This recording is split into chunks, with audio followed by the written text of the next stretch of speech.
buat student-student yang sudah selesai S1 di Indonesia, kalau apply di Middle East University-nya, kalian bisa langsung kerja di sana sebagai fresh. Tapi kalau kalian fresh di sini di Indonesia, kerja di sana di migas, susah. Ya kerja di Indonesia oke, ya, tapi kan nggak efisien ya. Saat itu gue punya keinginan ngebesarin anak di sana. Pengen punya waktu, pulang kerja itu cepat. Malah banyak program yang sekarang accelerated ini, master dengan PhD. Jadi satu ya? Jadi satu, yang tadinya 6 tahun, 4 tahun, 2 tahun, jadi 4 tahun dibikin. Keren kan?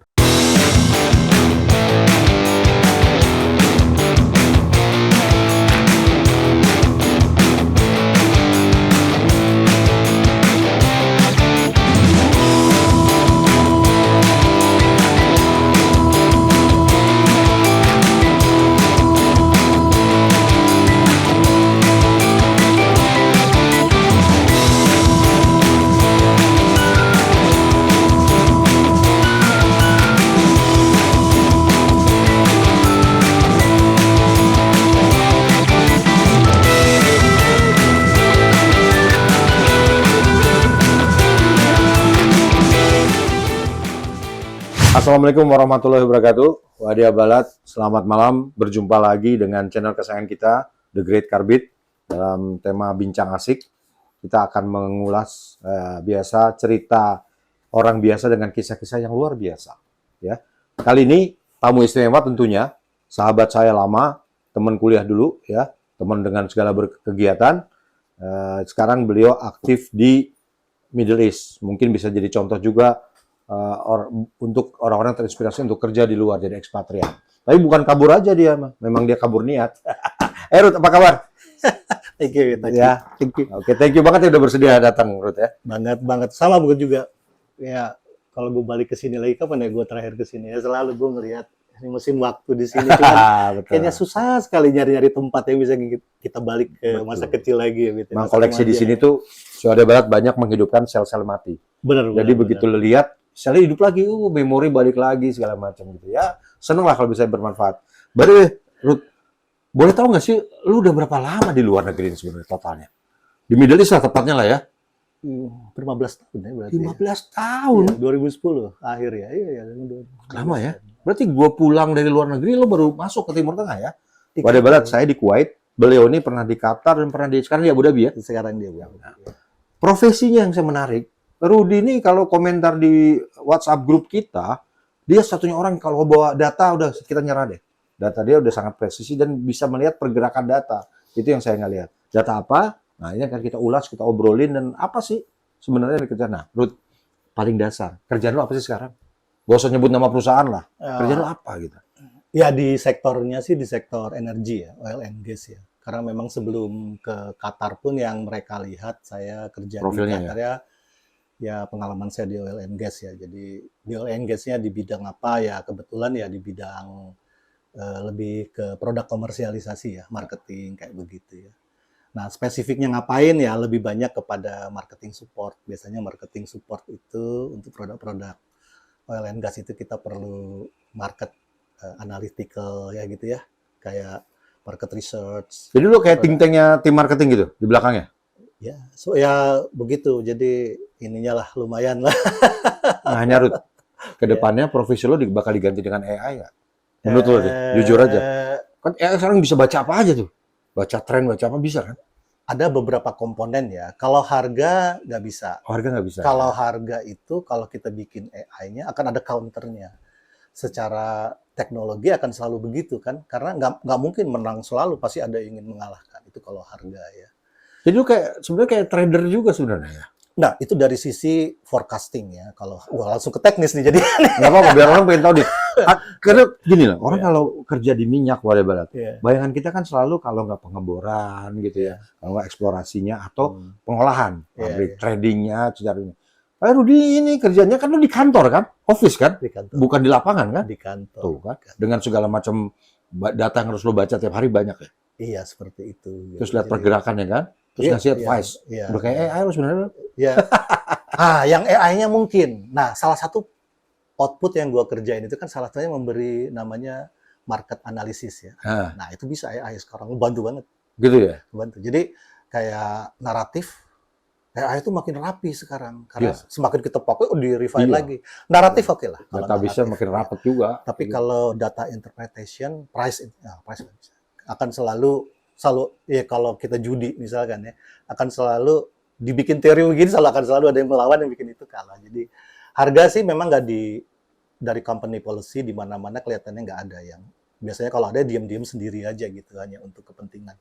Karena once sudah dikatel luas itu bisa di counter.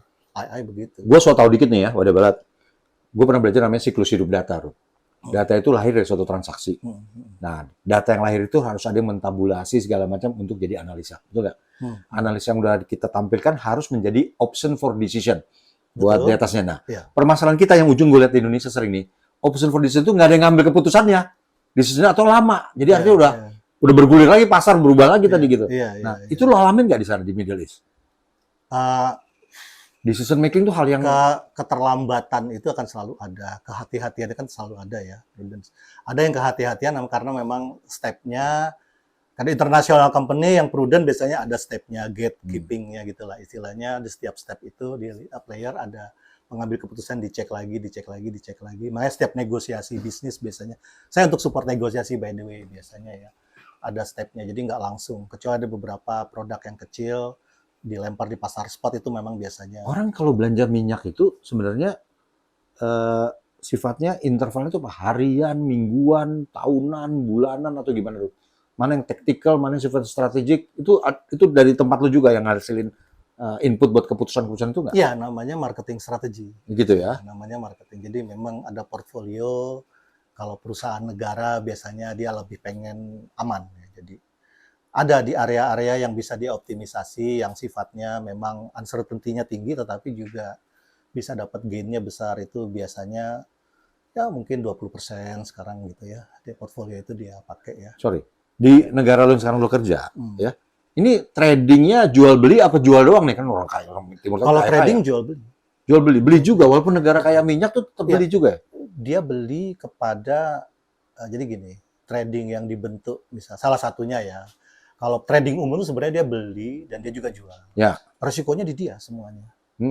Nah, kalau saya kan di perusahaan negara yang awalnya ya penjual, tetapi paling yang dia butuhkan adalah kalau harganya turun, nah paling di hedging. Jadi simple dia ininya ya.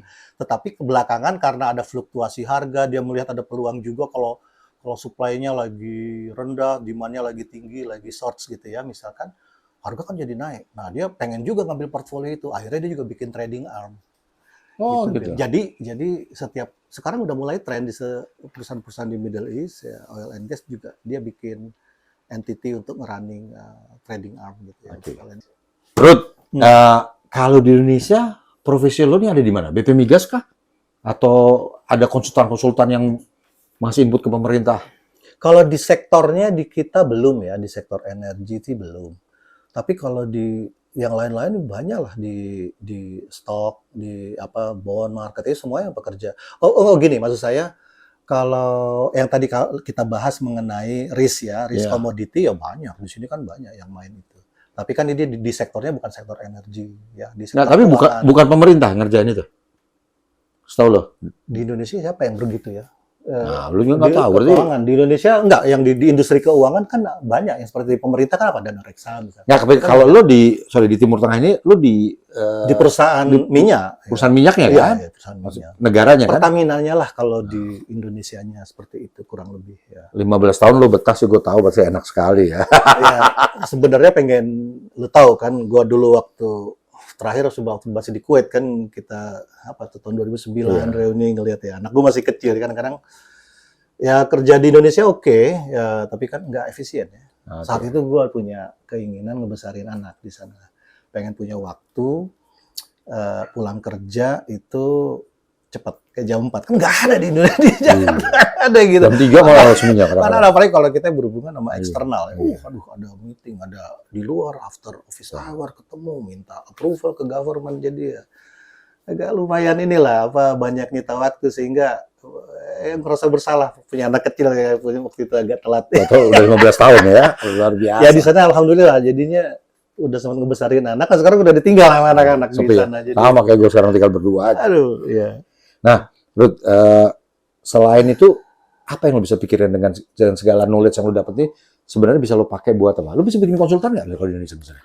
Banget, bisa. Bisa banget. Banyak gue ngeliat peluang itu ya, Bit, ya, pada akhirnya. Ayolah, bikin.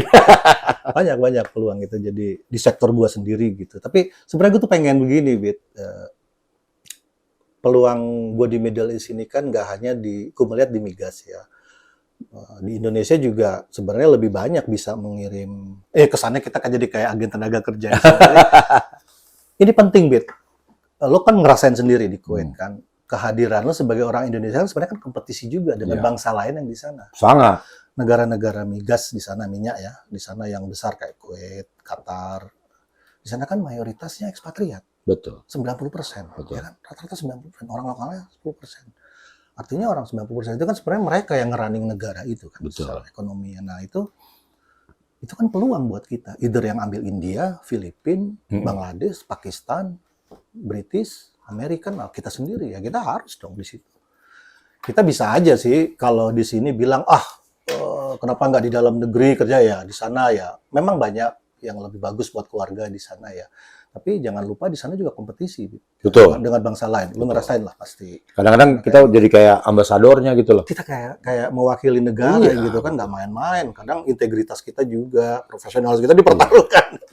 Gue ingat tuh, gue suka dilirikin teman-teman gue dari bangsa lain kalau kita lagi ngumpul Indonesia ngobrol di kantor, dibilang kontingen Indonesia. Udah kayak SEA Games aja gitu jadi. Iya. Emang begitu akhirnya kan. Jadi kan kayak preference juga buat nge-hire teman ya. Dia tak cari yang bisa garanti soalnya. Iya. Cukup oke lah, Bit, ya, untuk di sektor migas. Banyak nggak orang Indonesia yang di posisi kayak lo nih?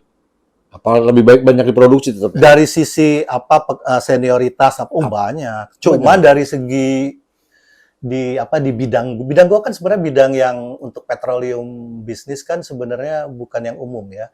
Kebanyakan tuh orang di bidang ini upstream engineer, reservoir engineer, geologis, petroleum engineer, terus yang di lapangan proses engineer. Iya, itu yang mayoritas. Iya, maksudnya. Yang mayoritas di sana. Yang kayak lu jarang kan tetap. Yang kayak gue lumayan di Qatar banyak. Karena di Qatar, di Qatar banyak tuh elit-elit tuh. Karena mereka kan di bisnisnya gas yang gede ya kalau Qatar. Jadi biasanya kalau di bisnis gas itu dia perlu big investment ya, bukan kayak oil lebih belakang lebih gampang lah ya di develop per well kayak gitu. Jadi sesuatunya di develop secara project, jadi lebih rigor lah semua persiapannya sehingga kalau di oil and gas tuh LNG, gas, oil itu LNG itu elitnya kalau di oil and gas itu ya karena memang investmentnya memang besar. Kalau bicara basic background ya, Ruth. Lo kan mesin gitu ya. Sebenarnya bagi gue lebih cocok main di produksinya tuh. Tiba-tiba lo bisa ngelangkah ke dunia analis, research, market, negotiation things tuh apa jalan ngebuka lo ke sana? Ya, sebenarnya gue memulai juga dari mechanical engineer. Betul. Tapi bukan di dunia migas. Gue start di tambang. Ya dulu di tambang di Freeport kan? Freeport dulu kan. Jadi ya gue mulai dari profesi gue. Jadi ya gue sebagai mechanical engineer ya di dunianya maintenance saat itu dia lebih support operation di pertambangan ya di gunung atas di Freeport ya dulu ya. Ya oke lah kepake ilmunya. Tapi kan pada saat di Freeport maintenance itu kan menjadi tulang punggung untuk produksi kan. Betul. Karena tambang kalau peralatannya nggak jalan maintenance lalu di Ireland. Sama. Pernah dengar kan reliability centered maintenance RCM tuh kayak gitulah. Jadi maintenance sangat penting buat peralatan produksi. Tapi yang kita nggak lupa juga pada saat gue di sana itu maintenance itu kan besar biayanya. OPEX. Ini kebalikan nih gue kasih lah. Kalau di migas itu CAPEX-nya yang gede. Ratingnya biasa lah. Nah kalau di tambang itu kebalikannya itu CAPEX gede, tapi OPEX itu consumable-nya gila-gilaan. Ya. Kalau punya mobil, lo pernah ganti engine nggak punya mobil? Iya, nggak pernah ganti kalau gitu. Pernah dong, lo seumur hidup kadang-kadang cuma ganti oli aja. Cuma ganti oli, paling nggak repair mesin. Kalau di sana kita setiap tahun itu karena dia 24 hour gitu. Jadi OPEX itu gede. Akhirnya kalau biaya gede kan jadi perhatian kan. Nah, akhirnya perlu yang namanya planning yang benar. Nah, planning yang benar, cost yang benar, cost monitoring yang benar, spare part preparation yang benar itu jadi bagian dari keseluruhan itu. Nah, akhirnya kan planningnya jadi strong di situ kebentuk gitu. Nah, planning strong kebentuk karena jadi big cost center itu essence dari planningnya itu kepake terus buat Kerjaan lu apa aja? corporate planning, buat apa, karena ini big chunk banget Iya. gitu maintenance itu kan di pertambangan. Sehingga bikin product life cycle itu long term itu sangat penting buat melihat ekonomik jangka panjang. Akhirnya ditarik ke strategic plan. Ya Oh, itulah. dari situ lo mulai gitu ya? Jadi ininya planning, Bit. Nah, Ininya, kuncinya tuh. planning, Wadah balik. perencanaan. Iya, perencanaan itu kunci plan. Kata orang kan apa, Iya. kalau kita salah nge-planning, kita udah Iya, merencanakan iya, kegagalan iya, ya. iya. Jadi, operation excellence-nya ada di situ, cost monitoring-nya ada di situ, teknologi ada di situ ya, di maintenance itu kan. Jadi support operation itu kan ada OPEX ya. Ya expenditure itu ada di maintenance. Kayak di airline begitu juga kan. Betul. Kalau lihat kan, jadi ya sangat penting. Nah, di kerjaan lu sekarang sebenarnya output daily lo apa? Output mingguan lo tuh apa sih gitu misalnya kalau di kerjaan? Nah, kalau mingguan rutin. Ya. Ya kalau rutin ya laporan market. Oh gitu ada. Market begitu ya? analisis mau gimana. Tapi itu kan Tapi lu udah automate semuanya. enggak bentuknya report apa lu harus nge-brief bos-bos lo yang ngambil keputusan itu? Oh, kalau daily sih sebenarnya udah banyak yang udah automated keputusan, nggak perlu tahu kalau harga naik kayak gini spot ya. Tapi biasanya begini, kan ada penjualan, ada begini. Simpelnya aja kalau kita produk itu di migas itu kan dijualnya biasanya per kargo ya. Kalau gas itu ada pipeline, ada kargo, atau kalau oil kayak gitu kan.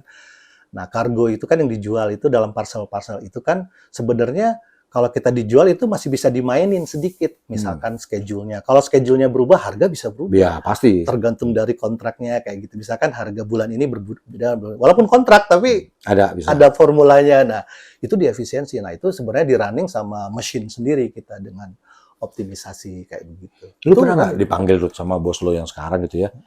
Ruth, besok kita mau negosiasi sama Indonesia nih. Sering. Ya tapi datang ke gua lagi. datang. Terus lu berpihak pada mana tuh? Udah kayak gitu. Oh, jelas perusahaan. Perusahaan gitu ya. Tapi gue juga kasih peran. Sebenarnya begini, yang itu kan nggak ada masalah pihak. Kan win-win yang kayak begitu. Kan semuanya pengen. Kalau semuanya pengen harusnya berhasil. Tapi kan lu pasti tahu sekarang kelemahannya orang-orang Indonesia dalam negosiasi kayak apa, lu tahu dong, pasti. Ya, itulah yang sering gua utarakan juga. Memang kita dari dulu kan cuman jadi rencana doang kalau di bisnis itu. Cuman jadi apa namanya, kalau teman-teman bilang itu Weak di execution menurut lo? iya, cuman jadi peluang, nggak pernah jadi ini. Istilahnya kalau saya di legal paper saya itu cuma jadi MOU doang gitu, Memorandum of Understanding. Memang di beberapa pemerintahan ya MOU udah cukup, memang areanya kan. Sorry, lu sampai ngurusin agreement juga, Ruth? Oh iya dong. Jadi udah mahal dong. Jangan kan waktu gue di Middle East, pada saat sebelumnya pun ya kita udah berhubungannya sama kan komersial itu kan semuanya kan ya agreement, term sheet. Wadah balat, ini orang mahal nih berarti nih. Karena agreementnya minyak nggak bicara puluhan juta, puluhan miliar, triliunan ya gue tahu ya kan. Kalau deal-deal gitu kan. Iya, per tahunnya aja billion gitu. Iya kan artinya emang hal yang benar-benar harus sangat disekurkan lah gitu lah. Iya, apalagi orang-orang sekarang begini ya. Ya para manajemen, pimpinan juga kan, sebenarnya gue sempat udah middle management juga ya, tapi sekarang lebih ke advisory lah role gue ya. Ya semua itu pengen menunjukkan dollars value kan, money yang dia buat. Akhirnya kan justifikasi ini ya. Nah, kalau pakai justifikasi mesti ada reference kan semuanya. Nah, reference itu kan yang kita yang di awal bikin reference itu gitu. Oh, reference-nya ini, baseline-nya ini. Kalau kamu mau create money ya above this reference gitu. Pertanyaan gue agak susah nih, Ruth ya. Kalau misalnya nih ada yang nonton nih yang punya kepentingan di minyak. Wah, orang kayak Rudy harus pulang aja dulu nih. Lu kalau pulang suruh ngerjain apa dulu, Ruth, kira-kira? Yang lu pikir, wah negara ini butuh ini yang diberesin dulu gitu. Ya, so tahu-tahu dikit nggak apa-apa lah, itu kan diskusi doang. Market analis ya banyak. Menurut gua sih di agreement gitu. Menurut gua kita, kelemahan kita di situ semuanya, di kontrak. Dari mulai reading, drafting sampai ngerunning kontraknya itu penting semua. Penting ya. Nah, kelemahan kita semua di situ. Kelemahan dalam menyusun apa juga dalam negosiasinya, menurut lo? Wah, bang, negosiasinya juga semua yang gue lihat. Waduh. Terus pulang aja deh. Bukan begitu, bukan gini. Maksud gue peluang itu besar. Buat gue melihat Indonesia tuh punya peluang besar di bisnis internasional. Dan ini kan bisa di-copy ke komoditi lain kan, nggak hanya bicara minyak kan? Ilmu lo ini gitu loh. Banget. Betul kan? Iya. Nah, itu loh. Iya. Ya nggak tahu di dunia finansial ya, gitu gue nggak tahu lawyer banker di banker itu kayak apa ya. Tapi ya gue tahu lah di dunia migas, ya gue sendiri bagian dari asosiasi apa namanya Petroleum Negotiator. Sekarang namanya udah diganti, udah bukan boleh lagi petroleum, namanya Energy Negotiator. Bicara energi ya. Lebih clean ya ini dia. Keren. Jadi Petro agak ya, fosil-fosil. ya semuanya kuncinya memang ada di situ, Bit. Kebanyakan kita kan memang malas baca ya. Oh, iya. Sama. Nah, ini peluang kenapa gue masih bisa kerja di sana, orang sana juga malas baca. Maksudnya, tolong di ini ya. Jadi, ya gue punya peluang lah kurang seneng baca. Banyak para pimpinan udah saking sibuknya, nggak suka baca. Dan senangnya di feeding ya? Ya, senangnya di feeding. Kalau yang feedingnya oke, nggak masalah. Tapi, ya mohon maaf aja, kalau saya sih ngelihat seolah-olah setelah saya nggak terjun industri, ngelihat bahwa lawyer kalau bule, apalagi English law, seolah-olah kayaknya mereka udah paling hebat mengerti komersial. Enggak, belum tentu. Gitu. Iyalah. Dan makanya gue melihat peluang besar. Gitu. Ilmu ini kan butuh pengalaman, kan? Tidak hanya knowledge saja dan skill kan. Pengalaman, ini unik nih, Bit. Sebenarnya sebelum gue pindah ke sana pun di perusahaan minyak gue sebelumnya di sini ya, di IOC yang di sini, International Oil Company. Mereka memang gue banyak bersinggungan dengan lawyer. Mereka ngajarin saya ya gitu untuk kayak apa. Akhirnya saya punya kayak rumus sendiri, Bit. Jadi sebenarnya kontrak itu bisa ditranslate ke table, bisa ditranslate ke flowchart, bisa ditranslate ke Excel spreadsheet, bisa jadi modeling, Bit. Kalau lu begini, jatuh impact-nya begini. Jadi sebenarnya bisa diangkain duitnya, resiko dan peluang itu bisa diterjemahkan ke dalam dollar value money. Okay. Jadi risk-nya itu bisa ini kontrak ya, kita ngomong kontraknya, itu bisa sampai ke sana. Dan ini kan biasanya hanya orang yang senang math kan, karena lawyer, this is I'm wording narrative, that's me, okay. But you're playing with the numbers. Ini biasanya kalau dilihat sama lawyer. Tapi karena kita ngerti kontrak, kita bisa main di dua area ini. Jadi itu menarik ide. Jadi.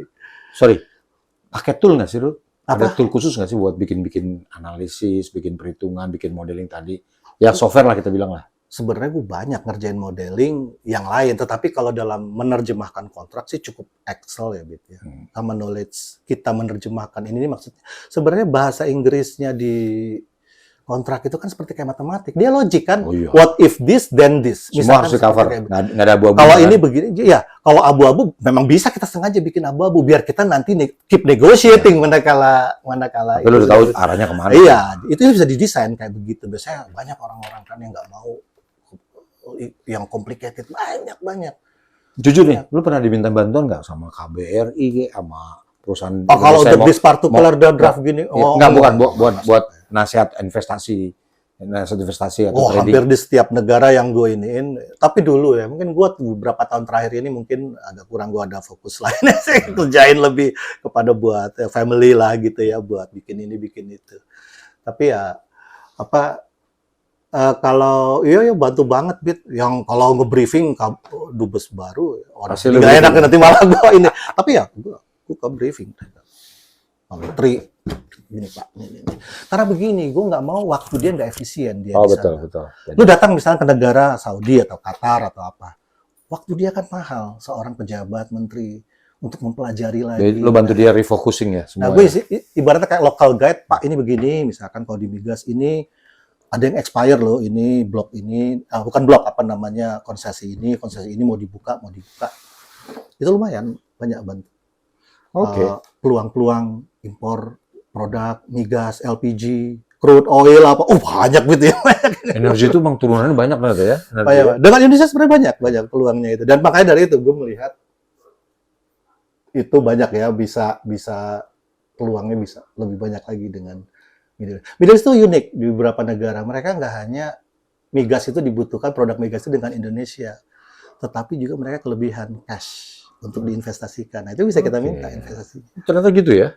Memang begitu, di dunia migas itu selalu begitu. Kita nggak hanya beli produk. Berarti kita harus pinter-pinter ngerangkul gitu-gitu sebenarnya kalau mau nyari gitu ya? Itu yang kita butuh, negosiator dan orang-orang yang selalu standby seperti itu di sana. Cuman kan karena gue orang dalam di sana dan para pasukan pembantu lah gitu kan, ya cuman bisa ya melihat aja gitu. Ya yang bisa gue bantu ya sesuai dengan code of conduct perusahaan ya, kadang-kadang ya gue bantu yang dengan cara yang inilah yang masih acceptable lah. Nah, kita bicara yang lagi rame nih, Ruth.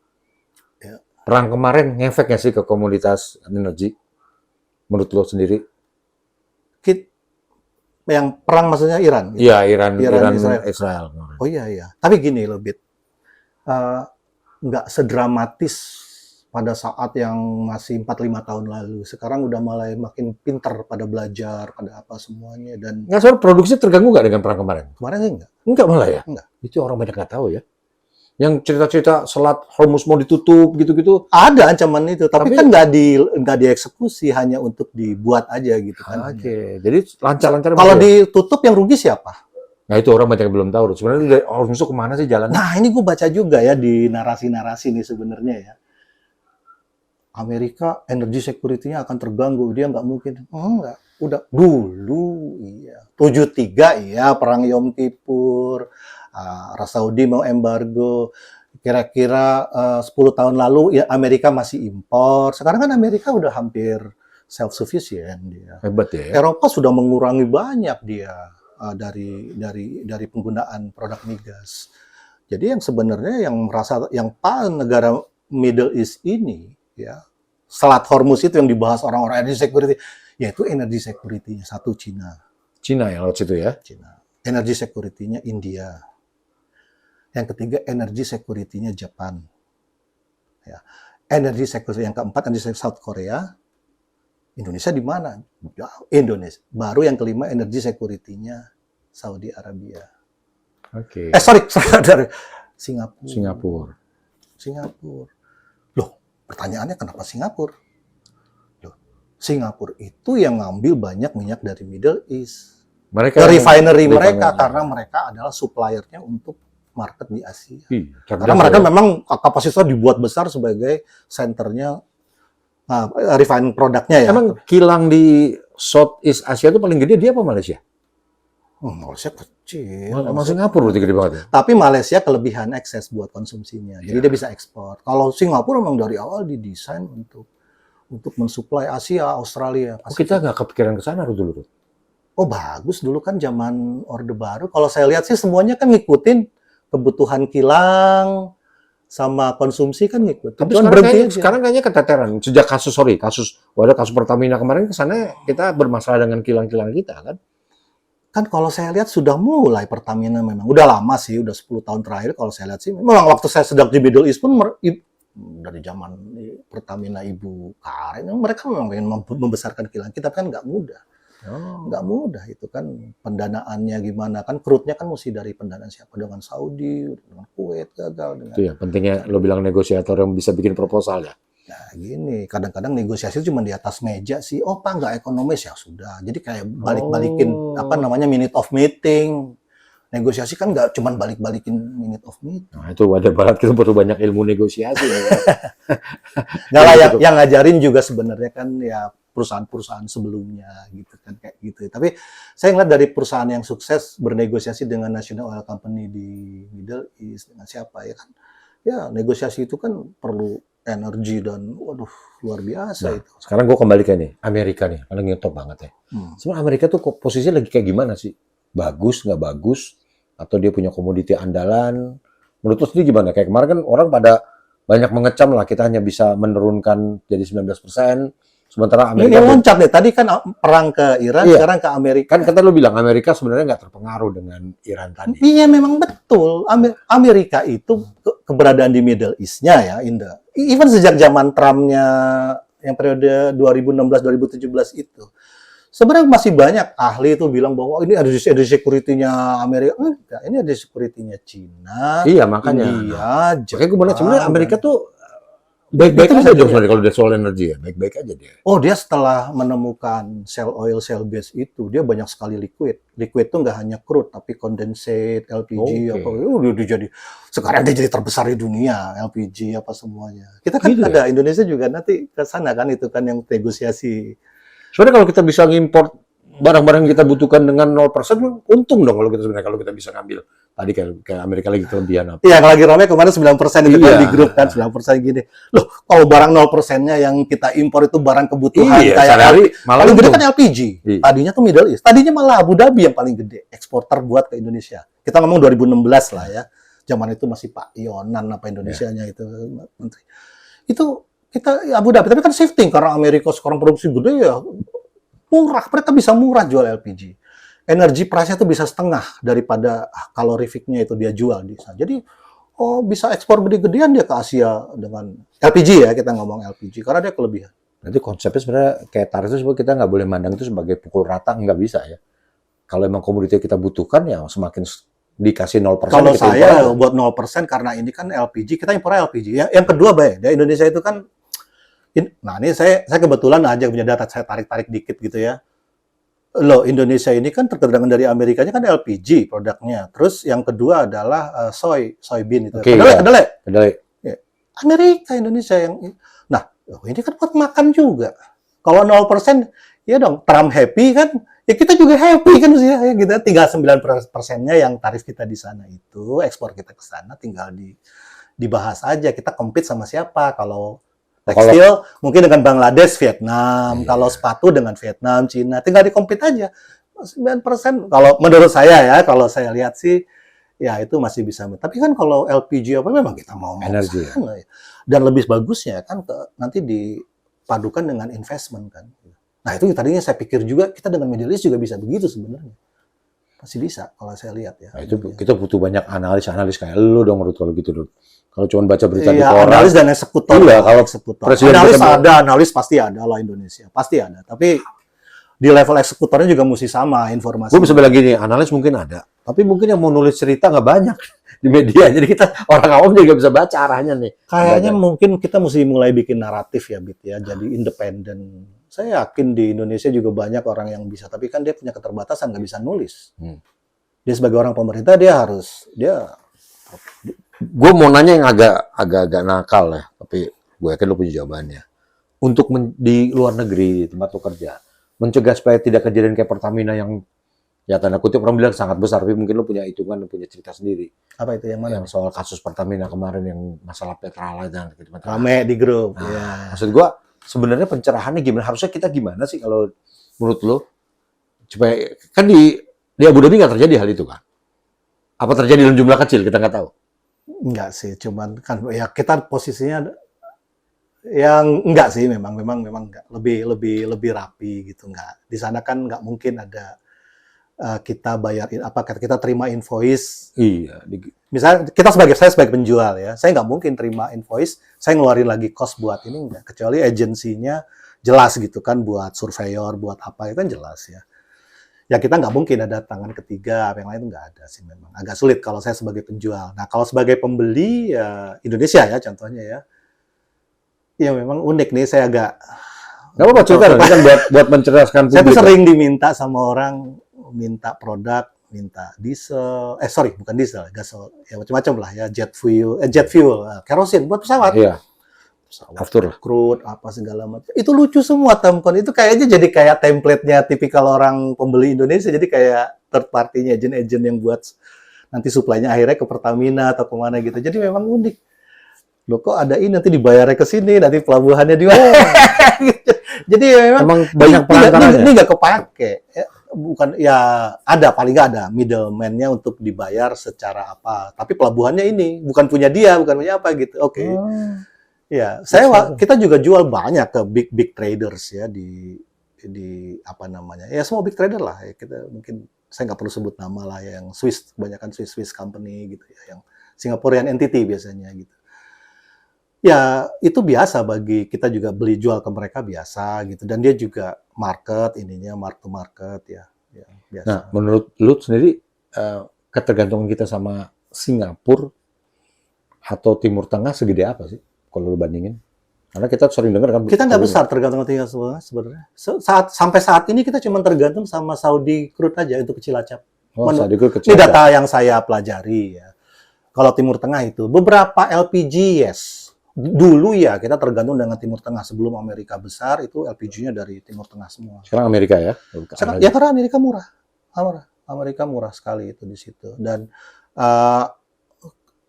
nah, saya tuh sebenarnya inginnya Indonesia tergantung dengan Timur Tengah.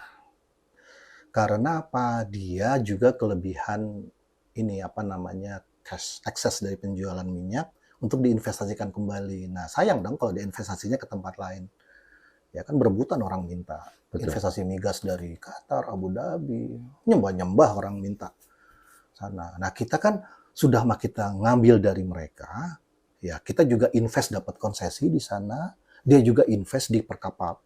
Jadi saya ngasih jadi terlalu detail ya, tapi investasi di dirayu ya. jaringan kita dan logistik. Jadi sekalian jual beli tapi mengundang mereka untuk investasi. Iya, joint venture lah intinya bisa sama-sama. Itu kan udah mesti di packaging dengan baik. Dan itu nggak berhenti dengan oh ya kelihatannya nggak ekonomik, nggak berhenti. Yang lu bilang tadi ya, Tempel. negosiasi bukan tukar-tukaran kertas. Bukan tukar-tukar kertas, oh ya ini. Tapi saya bisa lah kasih trik gimana biar bisa terus mengikat apa sehingga.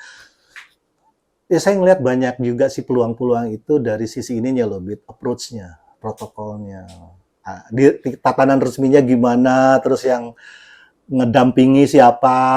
Oh, itu semua Sampai ya? hitung-hitungan ekonomi ini kenapa hitungan lo begitu? Itu namanya total diplomasi kan, gue pernah dengar kayak gitu-gitu ya. Harus detail. Soalnya begini, dulu kan 2014 tuh janjinya begini nih, janjinya. Nih saya balik ke sejarah lagi waktu saya di Middle East. 2014 rezim baru Pak Jokowi, menterinya Ibu Retno Marsudi saat itu, dia bilang begini, saya ingin semua kedutaan besar itu mewakili sebagai wakil dari bisnis perdagangan. Nah, ini benar. Nah, gue senang kayak begini. Nah, kita coba bantu itu. Tapi kan, in the end, pemerintah itu kan hanya coba memfasilitasi. Kan mesti ada yang line bisnisnya yang mengeksekusi. Ya. Itu yang kurang berarti ya. Ayolah kita bikin lah kalau gitu lah. Kayaknya sih udah mulai pada sadar gitu dari pelajaran-pelajaran yang sudah. Coba dari lu cuman bilang negara ini akan berjanji memberikan $1 billion ke Indonesia, ke jalan-jalan. Negara ini udah janji kami enggak jadi. Karena nggak ada yang mengawal secara bisnis. Dan saya juga tahu kelemahan di dalam orang di sana. Sebenarnya Indonesia tuh punya kesamaan ini loh, sama-sama menunggu. Oke. Makanya banyak profesional di sana yang proaktif. Dulunya yang aktif itu para middleman traders ini. Tapi sekarang udah mulai aktif mereka. Nah, saya lihat juga Indonesia udah mulai aktif. Itu udah bagus, saya udah mulai bergerak lah. Nanti kita tinggal tunggu. Saya mesti diakselerasi. Otherwise itu nanti orang lain yang ngambil. Oke, make sense. Makanya. Saya ngeliat beberapa produk. Saya pegang beberapa produk kan. Saya ada pegang LNG, LPG, nafta, ya link to crude juga, condensate, gasolin, sulfur. Gasolin nggak. Tapi di lantai gue juga gitu yang. Wah itu banyak peluangnya ke Indonesia. Gue kadang pikir nih, kalau Indonesia nggak ambil, nanti jangan-jangan sendirian. Kan kalau sendirian ngambil, ya, nanti kita ganti. Ya. Ulangin aja. Kalau perusahaan ini ganti. Ya kalau misalkan begini ya, peluang. Ya, sensor. Kalau misalkan ada perusahaan butuh produk ini. Saat ini belum melihat. Indonesia juga belum melihat. Ya akhirnya yang jual middleman kan, trader. Karena dia bisa mengadakan kapal apa semuanya gitu ya. Nah, sekarang perusahaan udah mulai melihat, dia udah masuk market Indonesia. Kan sayang kalau mereka nggak dalam posisi joint venture kan. Oke. Kalau dalam posisi joint venture, jangan-jangan pengapalan semuanya kan kita dapat bagian semuanya. Sebenarnya sesederhana itu ya. Iya, aduh. Ini di bisnis ini loh, yang padat investasi. Tapi itu juga bisnis segitu, bisnis yang butuh trust besar ya. Iya, sebenarnya nggak bisa di copycat buat kita berdua bikin bisnis yang karena terlalu mahal. Satu kargonya aja kan mahal itu kan puluhan berapa triliun satu orang kargo tahu aja. yang mau bayarin siapa, Iya, cuma kan kita bisa menggiring loh. Ini loh perbankannya mesti support loh di sini untuk mensupport trade financing kayak gitu-gitu loh. Kita itu yang kalau di Indonesia kadang-kadang diterjemahkan jadi mafianya ya. Padahal mereka emang pelaku bisnis aja sebenarnya. Benar nggak kayak gitu? Ya mereka melihat dari asymmetric information karena nggak banyak orang yang tahu dan nggak mau tahu dan belum terbentuk marah. Coba perbankan mana yang mensupport trade financing kita buat. Tapi itu akan berubah, orang akan yang tanda kutip ya, yang nggak ngerti kan bilang itu mafianya. Padahal ya dia itu pembisnis yang ngerti ya begitu kan? Karena dia mengerti dan dia memanfaatkan. Nyari fundingnya dari mana, nyari carrier storage-nya dari mana. Pertanyaan lu balik lagi ke yang tadi yang mafia ini yang ini. Iya sebenarnya kan itu Singapura. Itu sebenarnya ekosistem Singapura. Oh gitu ya. Loh awalnya memang import. Ini kita ngomong import gasolin ya yang BBM ini kan yang kemarin ramai dikejar. Loh itu kan sebenarnya ekosistem Singapura. Yang coba dimakin dideketin lagi. Kenapa mesti storage-nya di Singapura, blending-nya kan bisa di Indonesia kan. Sebenarnya itu bagus dari segi efisiensi dan lain-lainnya kan gitu kan. Jadi ya ini saya melihat dari segi bisnis ya. Tinggal kan bermain dengan asymmetric information yang dia nggak tahu, nah Ya, dimanfaatin. agernya aja yang harus marginnya. jagain. Mungkin marginnya ketinggian, kayak gitu. Saya sih ngeliatnya gitu.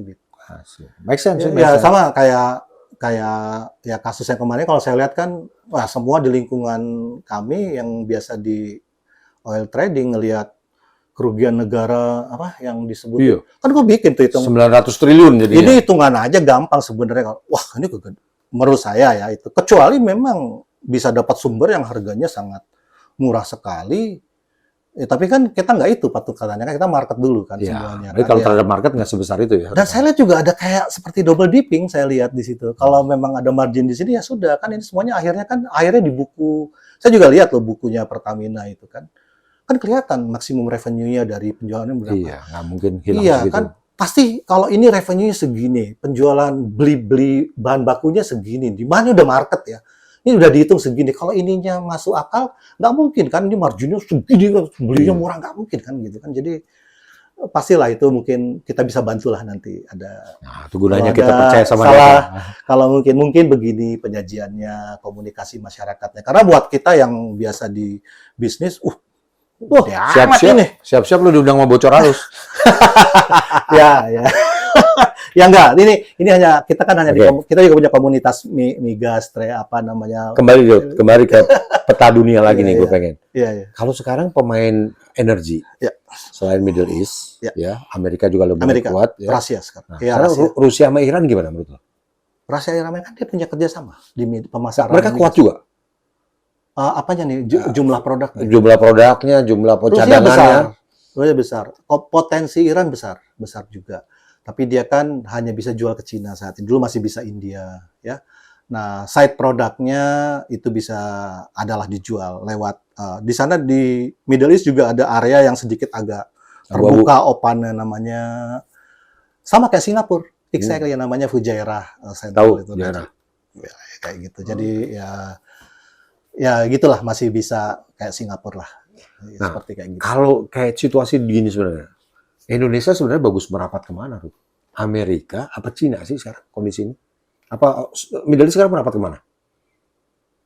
Masih mesra nggak sama Amerika Middle East? Mesra, tapi ya biasanya perlindungan aja, jadi kayak pengamanan dari segi keamanan bawah, balancing. Tapi sebenarnya ya mereka udah tahu, mereka udah mengakomodasi Cina besar sekali di Middle East.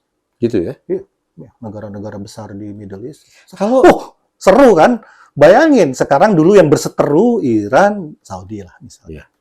Sekarang dua-duanya udah sama Cina. Udah bersahabat. Gitu ya. Cina mendamaikan dunia dong kalau gitu dong. Bener kan? Ada yang jangan, Cina besar. Cina itu sebenarnya surplus apa enggak sih soal energi sendiri Cina itu? Kan dia industri banyak banget. Dari segi yang sudah produksi, yang sudah proven, yang sudah ini ya, dia masih diimpor.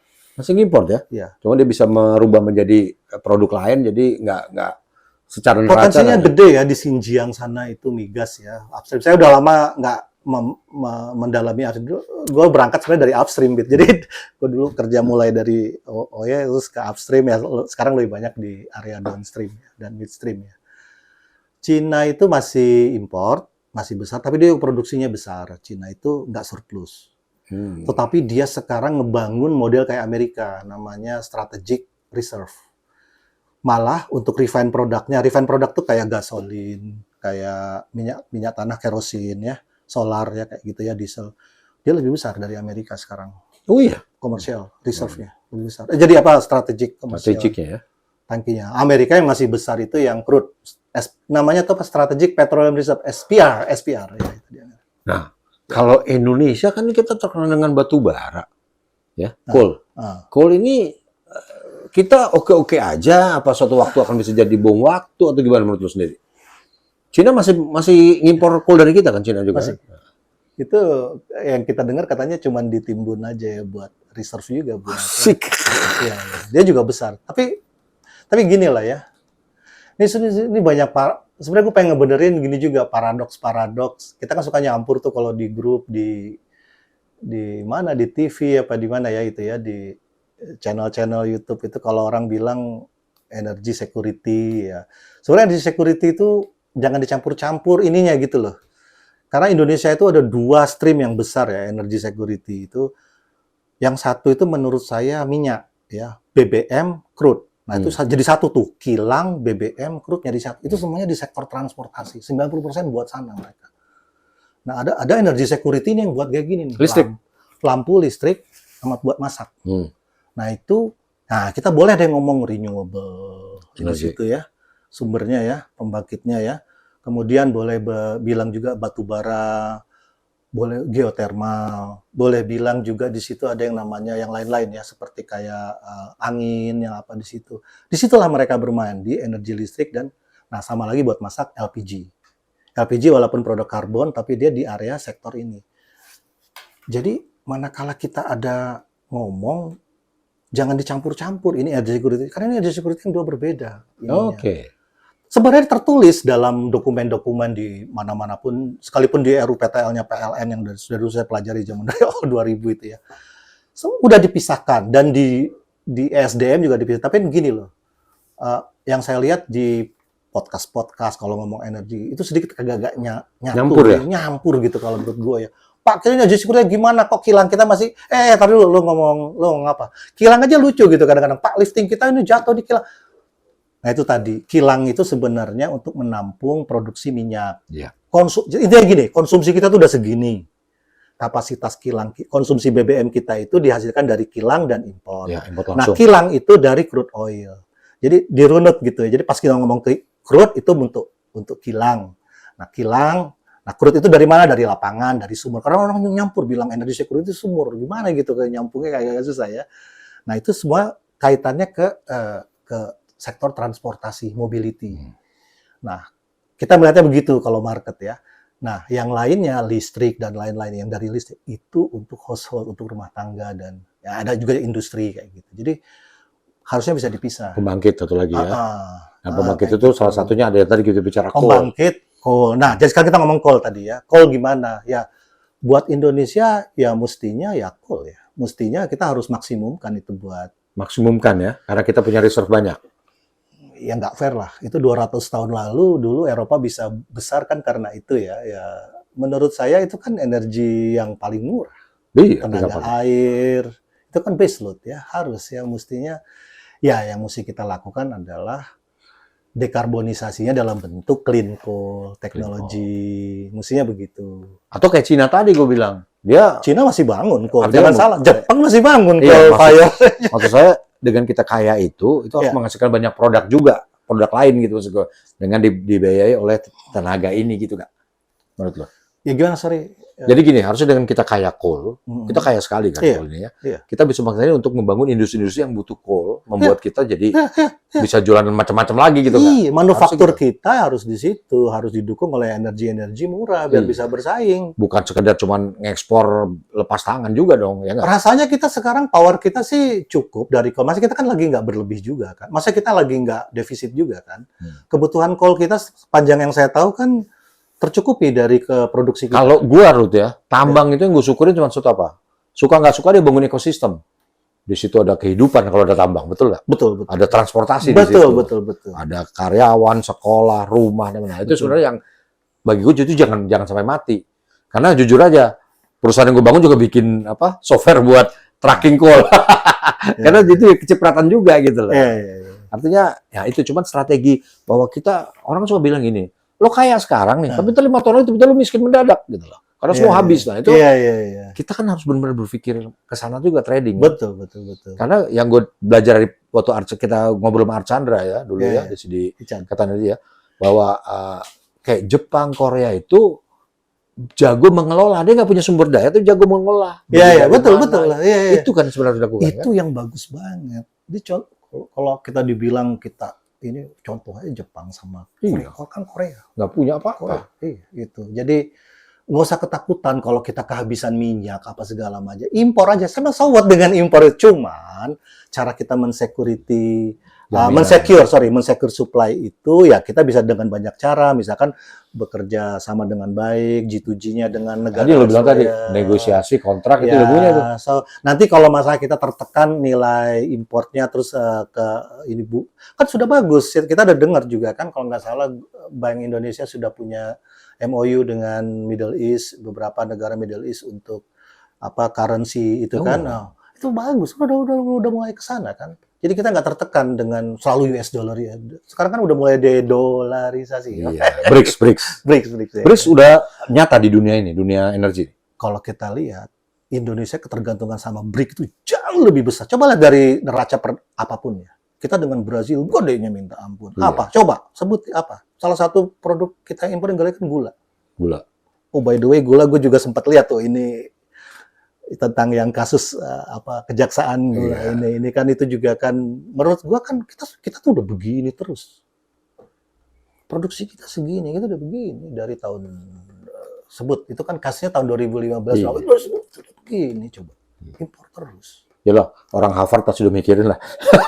Enggak, maksud gua gini apa namanya? Narasi yang bisa sampai buat itu yang gue bilang. Market lu tuh kan anak-anak muda, jangan diracun oleh itu yang gue bilang tadi, korupsinya. Tetapi dari Indonesia itu saat ini lagi defisit besar. Gue dari ngobrol malam ini, pada berat saya jadi kebayang nih.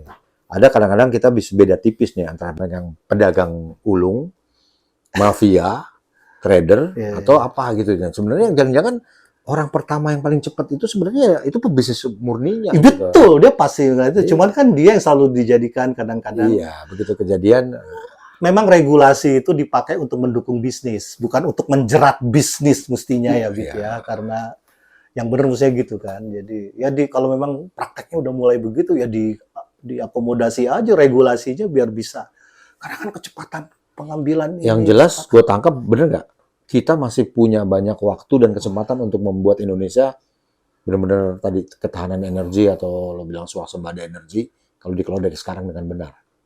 Apa kita udah mulai kejeblok banget? Pertanyaan lo berat gitu ini. Ya apa-apa dong, lo kan ahlinya harus cerita dong. Apa kita udah kejeblok? Lo ngomong ketahanan energi. Tadi aja gue juga kadang-kadang suka nyampul orang ngomong energi sektor. Gue nyampul. Bukan, ketahanan energi yang gue bicarakan ya dua tadi.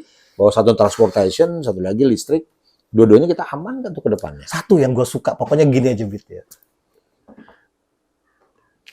10 tahun lalu gue tuh mindset gue itu namanya impor gasolin, BBM tuh gasolin sama solar tuh kita masih gede. Nggak tahu kenapa, karena satu lain hal terjadi di Eropa yang ban ini apa namanya sawit. Kaget loh gue, ya rata-rata memang mungkin berapa 5 tahun terakhir ini kalau boleh kita lihat itu memang impor diesel kita turun ya? Turun. Nggak ada yang menaikkan isu ini jadi impor turun tuh artinya kita less mobility atau memang kita bisa hemat? Atau gue akan jawab yang mobility itu terakhir itu mungkin. Tapi gini, Bit, gue melihat peran mungkin biodiesel yang naik itu jangan-jangan mengurangi impor. Dan itu benar, saya lihat dari ada mat balance-nya. Kan gue sempat share juga tuh di limited group itu kan. Oh ini besar ini blending komponen yang dari ini ya, kerja kelapa. Jadi memang impor kita itu nggak sebesar gasolin impor diesel kita nggak besar kayak dulu lagi. Itu karena kita ada biodiesel. Itu ada biodiesel ya. Ya gue nggak tahu ya secara keekonomiannya gimana, kenyamanannya gimana bawa mobil itu kan. Industri juga harus menerima itu kan. Malah sekarang udah masuk ke pesawat loh, sekarang udah ramai loh. Ya, pesawat SAF itu kan, sustainable aviation fuel. Itu gimana tuh aviation fuel di kita masih udah mulai dicoba juga, kita udah mulai ngembangin. Cuman masalahnya kan di Indonesia beratnya adalah di masalah distribusi. Jangan sekarang baru bisa di airport tertentu aja, repot kan. Akhirnya mix juga, tapi kita udah mulai kak. Gitu. Tapi berarti diesel is okay ya dicampur itu ya? Kagak kaget juga gitu kan kalau, kok kita bertahan nih nggak impor diesel, berarti padahal sebenarnya secara ekonomi misalnya kita growing ya. Memang di kita tuh gasolin luar biasa, bensin, aduh ampun. Nah orang kan tolok ukur tuh bensin sekarang. Kalau lu susah bensin besok dinyatakan langka langsung motor men, di mana-mana motor men. Itu andalan. Dan EV nggak bantu ternyata ya, masih. Nah, sektor transportasi EV itu boleh lah kita ngomong. Itu masih di transportasi, tapi dia akan ngambil energy security yang di listrik ini, Bit. Yeah. Bukan yang di biosolin. Kita ngomong di crude oil, kilang ini. Nah, itu dia akan ngambil cerup itu, tapi kecil, Bit. Kecil belum. Masih perlu banyak lah.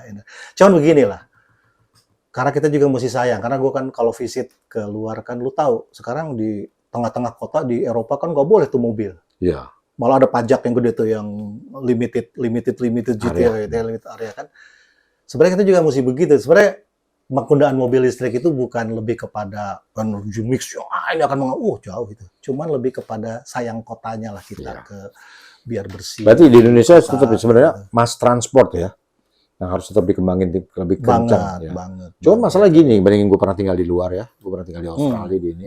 Permasalahan kita untuk jalan kaki dengan nyaman tuh susah di Indonesia. Emang ya. Jadi orang manja, akhirnya beli motor. Emang. Paling gampang beli motor panggil Gojek katanya gitu kan. Betul banget. Nah itu yang jadi PR juga. Iya, Gimana jadi bisa berkeringat tapi happy gitu, bukan keringat badan bau. kemana-mana gue juga naik motor di Jakarta. Ya, betul kan?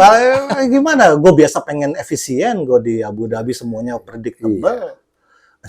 Gue pernah di Qatar juga semuanya predictable. Betul. Kita jalan-jalan keluar juga kemana-mana kan. Gue ingat pengalaman gue tinggal di Australia adalah apa? Bus di halte itu dikasih menitnya. Bayangin 1 menit. Iya, di mana-mana gitu. Di Eropa di mana semua begitu. Dia tahu kan misalnya 18, bener 18 udah datang. Jadi kita kan agak sulit ya kayak gitu. Amerika yang ketinggalan sekarang, Bit. Betul ya? Amerika tuh udah kayak nggak ngerti gue juga ya. Bisa kayak gini ya, inflasi kayak wah, ngeliat Amerika sedih loh bilang kalau kita bandingin dari dulu habis 9/11 aja kita ke sana tuh di Amerika masih kayak panutan ya, sekarang kayak negara ketinggalan gitu loh, Bit. Yang gue lihat sih ya, bener nggak sih? Apa yang Amerika buat, Cina udah bisa buat lebih bagus. Gitu loh kan, apa aja bisa dibuat sama Cina sekarang. Iya. Itu yang gue bikin. Nggak, maksud gue nih, ini sampai aspek kehidupan masyarakatnya itu ketinggalan banget loh. Ya lu lihat riots, terus ada Skid Row yang, aduh parah banget di Amerika tuh. Ya, sedih banget. Sedih, gue agak takut gue di Amerika. Coba airportnya di Amerika. Iya. Airportnya lu airline kan, nah lu bandingin deh airportnya di Amerika. Betul. Susah nyari yang nyaman sekarang. Kayak apa dulu O'Hare Atlanta paling gede. Gak ada yang nyaman. Kiblat tuh sekarang ke Asia semua, udah ke Singapura, ada di Middle sana. East. Ya. Middle East boleh lah itu Middle East. Dia adopt yang terbaik semua, keren. Walaupun kadang-kadang gue tahu dalamnya juga ya sebenarnya yang bikin itu semuanya kan para ekspatriat lah semuanya yang bikin itu semua ya. Tapi ya kita tahu lah itu. Dulu ingat gak joke di antara teman-teman kita yang kerja di Kuwait dulu, lihat orang asli Kuwait sana, kok kerjanya kayak santai, gitu kan ya? Sama mungkin ya. Terus saya bilang, kalau mereka rajin dan gitu kita nggak diundang. Mereka yang kerjain semua aja karena mereka santai, mereka undang kita. Gitu. Yang penting memang visi negara itu mau kemana. Cuman gini loh, kembali buat anak muda. Bener nggak? Kabur aja dulu tuh nggak semudah itu kan. Kompetisi, kesiapan mental, macam-macam untuk kerja di luar, betul kan? Kalau bisa gue ganti deh. Kabur tuh kesannya negatif menurut gue ya. Jadi tapi apa? menurut gue akan mengundang. Jadi carilah experience sebanyak mungkin karena kita penting kompetisi di luar negeri. Jadi di segala lini loh, Bit ya. Gue merasa di tempat gue juga gue capek. Di level gue juga untuk compete begitu kan karena gue kurang kiri kanan gue dukungan orang teman kurang. Sama sampai di level ini yang muda-muda ya kalau boleh nih ya, saran itu lari ke Middle East banyak sekali peluang, terutama yang di bisnis hospitality, yang senang IT, yang senang itu peluangnya besar di sana. Karena mereka senang sekali yang teknologi, yang kayak gitu. Nah, hospitality senang karena mereka memang juga lagi mengundang tourism yang besar kan. Mereka tahu persis tourism itu komoditi yang sangat besar. Jadi ya industri itu hanya bisa bagus dengan orang-orang yang servisnya bagus. Orang Indonesia itu bagus servisnya. Tinggal komunikasinya. Betul. Tetapi komunikasi generasi kita sama generasi yang sekarang, yang sekarang lebih keren-keren anak-anak muda. Terus mana lu dibilang? Itu apa Smith? Wah keren Smith. Gua seumur dia belum bahasa Inggris gua masih. Dari kantor gua banyak ITG, Institut Teknologi Garut. Bahasa Inggrisnya udah awal. Emang pertama bahasa Inggris, kedua kepercayaan diri ya nggak. Kalau kerja di luar tuh kita harus benar-benar percaya diri ya. Dan harus tahan nih Wadah Balat harus tahan sama office politik. Karena apa? Suka nggak suka kalau di luar negeri itu kadang-kadang ada kelompok yang bergantung pada suku bangsa, bener nggak? Betul. Gak ada geng India, geng Pakistan, geng IPB. Ya, itu. Dari Bangladesh kan. Nah, itu IPB, India, Pakistan, Bangladesh. Iya. Kita juga harus siap ngadapin gitu. Tapi selama pengalaman saya 6 tahun di Kuwait ya, selama kita bisa deliver output kerjaan kita bagus, everybody happy lah. Indonesia tuh terkenal, paling nggak profesional di level saya tahu yang di level-level di hospitality, kayak barista, kayak begitu. Mereka punya idealisme keren. Ya. Menurut Dan orang Indonesia tuh bagi gue mau aja dia kerjain tambahan betul. hitung-hitungan lah ya. Jadi mereka happy gitu. Waiter keren loh Bit sekarang itu ya. Jadi di Middle East ya, di Dubai, di Abu Dhabi yang gue lihat ya, di Qatar, di Saudi juga mulai itu. Dulu itu kan kita selalu yang benar-benar yang household ya, rumah tangga ya. Jadi asisten rumah tangga yang itu kadang-kadang untuk udah di stop ya sekarang ya. Bagus.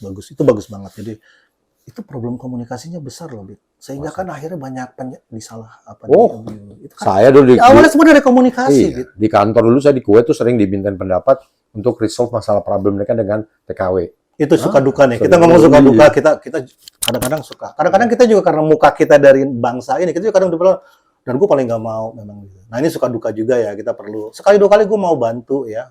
Tapi memang sudah ada, terutama di Middle East kan banyak sekali ya apa namanya yang kerja untuk asisten rumah tangga kayak gitu kan, itu kan sebenarnya secara hukum kita nggak boleh campur tangan. Kalau terjadi dia minta tolong itu diinget-ingetin sama KBRI, jangan campur tangan. Emang gue ikutin aja. Tapi kadang-kadang orang iseng kan, majikannya karena teman Iya, kita datang. Sudah jemaah. minta bahan itu. Ngalamin gua.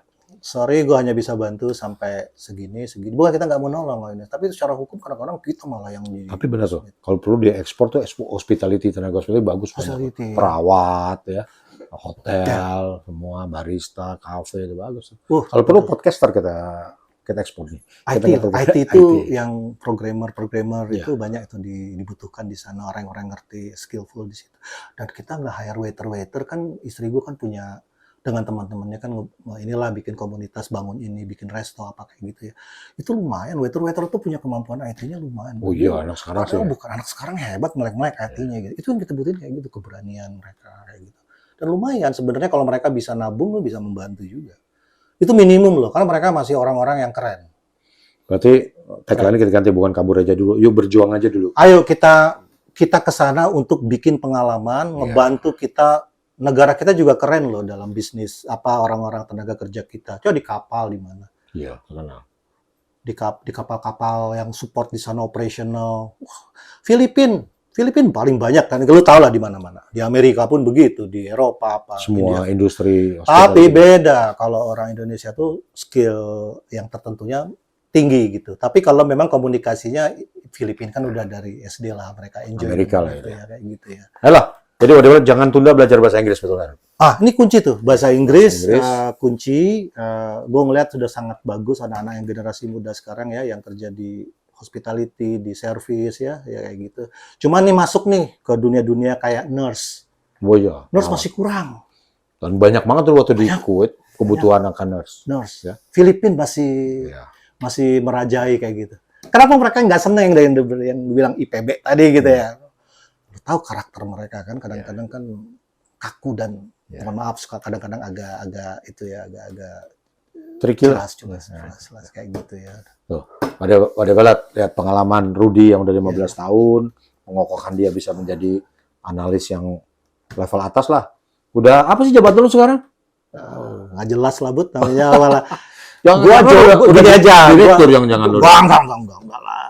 Ya itu sudah. Tapi senior pasti ada kata-kata senior udah. Intinya gini, Bit. Orang yang gua ganti dulu, gua masuk 11 tahun lalu kan posisi manajer ya untuk satu ya. Jadi orang yang gua ganti itu udah jadi CEO gue. Sudah jadi 2 kali CEO. Jadi CEO tahun berapa jadi CEO terus sebelumnya setelah itu sekarang jadi CEO lagi balik karena dia sempat dapat. Berarti jabatan lo NC. Dan orang-orang ini yang gua ini udah banyak yang jabatan lo berarti NC sekarang. Enggak lah, gua bantu NC kan, next CEO. Kita dulu ya. Ini. Gila Rut, pengalaman lu Rut. Kita harus mungkin gua pengen pilih satu tema abis itu kita podcast lagi lah tentang apa yang menarik lu Indonesia perlu denger dan perlu ngebuka mata gitu. Kalau gua tadi lihat bahwa yang gue simpulkan nih ya, kecepatan ngambil keputusan itu sangat penting. Analisa itu membuat kita percaya diri dalam ngambil keputusan. Tapi harus ada yang mengerjakan keputusan itu yang lebih penting. Jangan udah diambil nggak ada yang ngerjain gitu ya. Jangan salah loh, gue sebenarnya begitu juga. Ini kan punya pengalaman kan orang-orang yang jadi pimpinan kan sebenarnya kan bekas. Kan ada yang peer gue, ada yang di bawah gue juga dulu gitu kan. Kadang-kadang gue juga suka nggak sabaran, walaupun dia, ayo jalan kayak gitu loh gitu. Ada yang jorokin berarti ya. Jangan, lu gak usah takut gitu. Lu ngomong apa sama dia sama Jepang ini kemarin? Lu ngomong apa gini-gini? Jangan ngomong gini, tahan.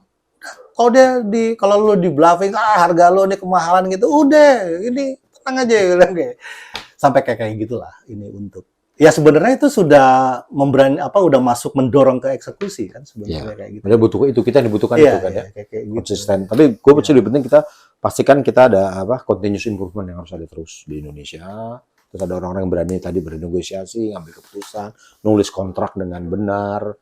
Ya, Itu terus dia, Bit. Memang kalau memang ada ini ya memang Indonesia banyak di segala lini dibutuhin. Walaupun gue udah melihat sudah bergerak ke sana ya Indonesia, tapi ya tetap kurang gitu. sip, keren banget Ruth. Tapi mungkin nggak semudah itu orang bisa memahami apa yang terjadi sih di dunia ini, apalagi khusus di masalah energi.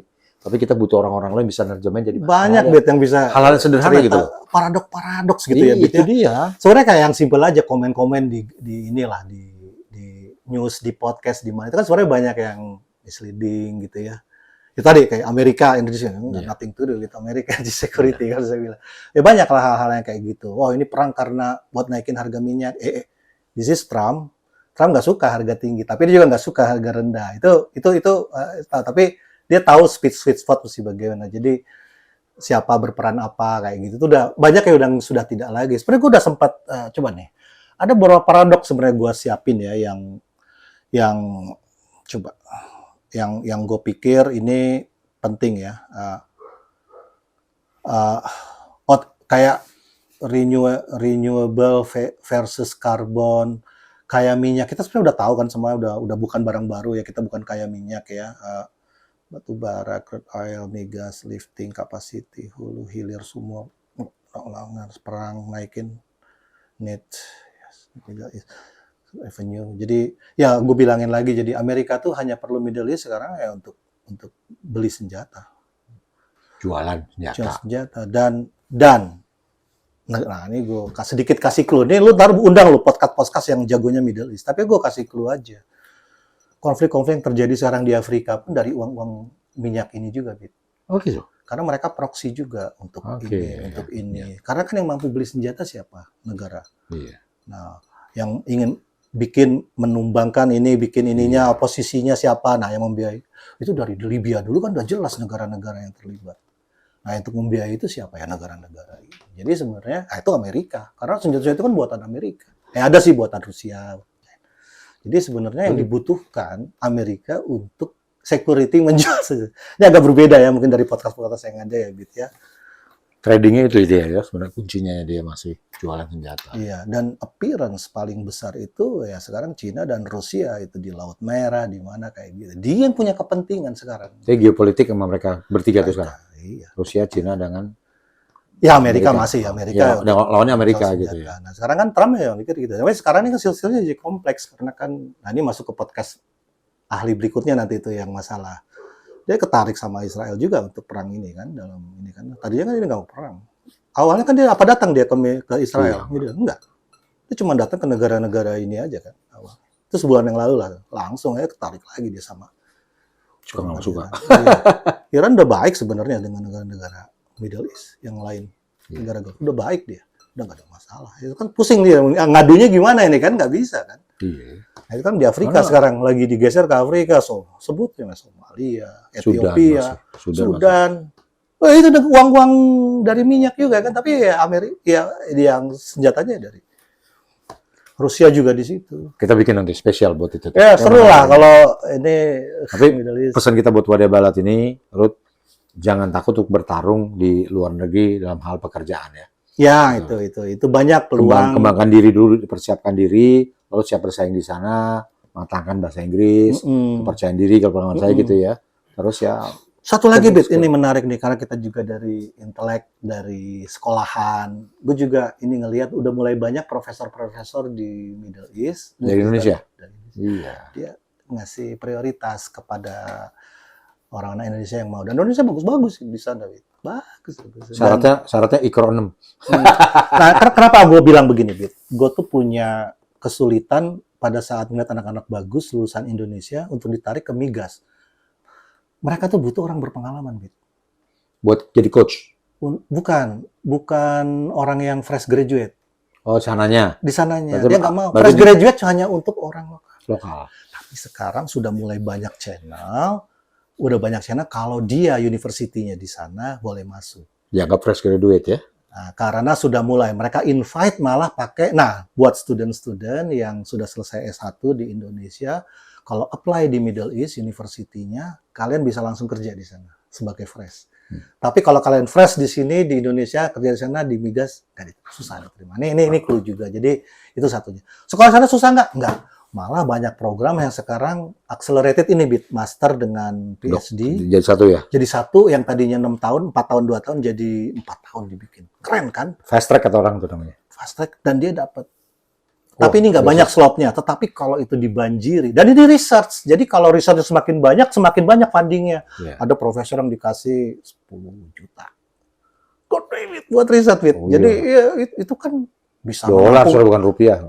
bisa buat menampung student riset. Jadi yang senang-senang belajar di sana. Dan dia bisa langsung kerja setelah dia dapat gaji, dia Wah, kerja. ini bisa jadi bahan podcast berikutnya.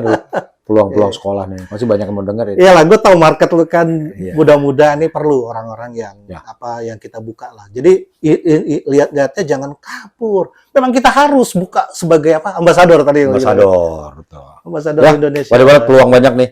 Rudi udah nyontoin. Saya juga udah pernah kerja di luar sana. Sebenarnya sangat peluang dan secara ekonomi juga memang baik banget buat kita. Yang besar bukan berarti kita berkhianat pada negara kok kalau kita keluar. Justru kita jadi ambasador kalau saya bilang kalau kita bisa bekerja dengan baik. Iya. Makin cinta Betul. buat Indonesia. Gak kerasa udah 1 jam lebih nih. Serius. Iya, makanya. Terima kasih banget. Kita harus bikin podcast berikutnya, ya. Kalau lo tertarik dengan energi banyak sekali dengan advice extra, terutama bisnis internasional. Cuman yang pertama nih kita harus nerangin dulu kan globalnya gitu loh. Nanti kita akan masuk ke yang spesifik. Jangan bosan ya. Terus pantau channel kesayangan saya dan kita semua ya, channel Bisik dari The Great Carbit. Ingat selalu pesan saya, jangan pikirkan dari mana kamu berasal, tapi kemana kamu mau menuju. Itu yang kita uber. Oke, terima kasih semua. Thank you banget, Tut. Ya. Sama-sama, Bit. Selalu senang gue kalau kembali ke tempat ini, Bit. Selalu melihat masa kecil gue, Bit. Jadi gue merasa, susah kan kita ngomong nyambung sama orang, ketemu. Silakan. Ya. Ini kita masa kecil. Anytime, Masa kecil kita ini.